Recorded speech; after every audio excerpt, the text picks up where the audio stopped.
Nerd Fighters! Ah, that was brilliant.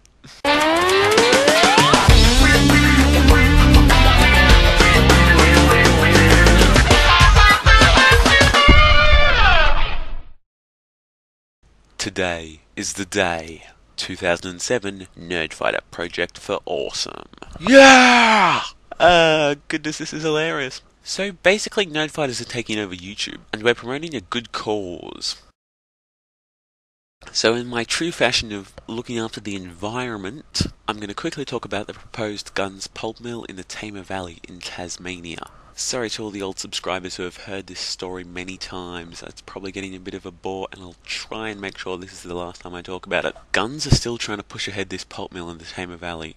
Now, the main two things that people talk about when they think about the pulp mill is the people in the surrounding area, the vineyards and just normal citizens, and the effluent and the other toxins that are going to get pumped into the sea. So if this goes ahead, there's going to be a lot of wineries that go out of business, and there's going to be a lot of people that have once lived in a really amazing area that don't want to live there anymore because it's been ruined.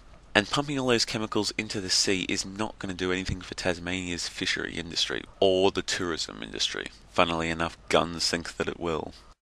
But another huge topic is the trees. Guns are already clear-felling masses of Tasmanian old-growth forest, and they're going to be doing more for this pulp mill. The amount of destruction they cause when they do this clear-felling is devastating. I mean, they leave half of the good wood just lying around and then burn the coops afterwards. It's insanity. All these trees could be put to much better use even if they did want to cut them down. I mean, they're getting something ridiculous like $10 a tonne for wood chips. It doesn't make sense.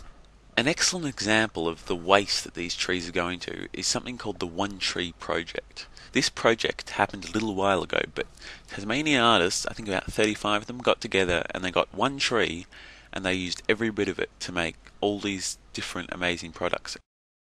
And it came to it was incredible. Everything that they got was valued, I think, at about $25,000, whereas that tree, if it had been wood chipped, was just going to be something like $500. So this is an excellent example of the way that guns are just wasting all these trees, just wood chipping them like this. All they're interested in is fast, hard cash. It's just absurdity. I mean, how are we going to get along in a world if we're chopping down trees, one of the most important pieces of this world, probably after water? Well, I mean, they're equally important. We need both of them to survive. But if we're just completely logging them and wood chipping them like this, we're not going to get very far in life. Common sense, people. Anyway, after all that rant, I don't even know if I did what I was supposed to for the project. But anyway, I probably should have found something that you could do to help before I started making this video. The best thing I can think of is go to the Wilderness Society site. I'll put a link over in the sidebar and show your support. This is not just a Tasmanian issue, it's not just an Australian issue, it's a global thing. Awareness needs to be raised everywhere. Don't forget to be awesome.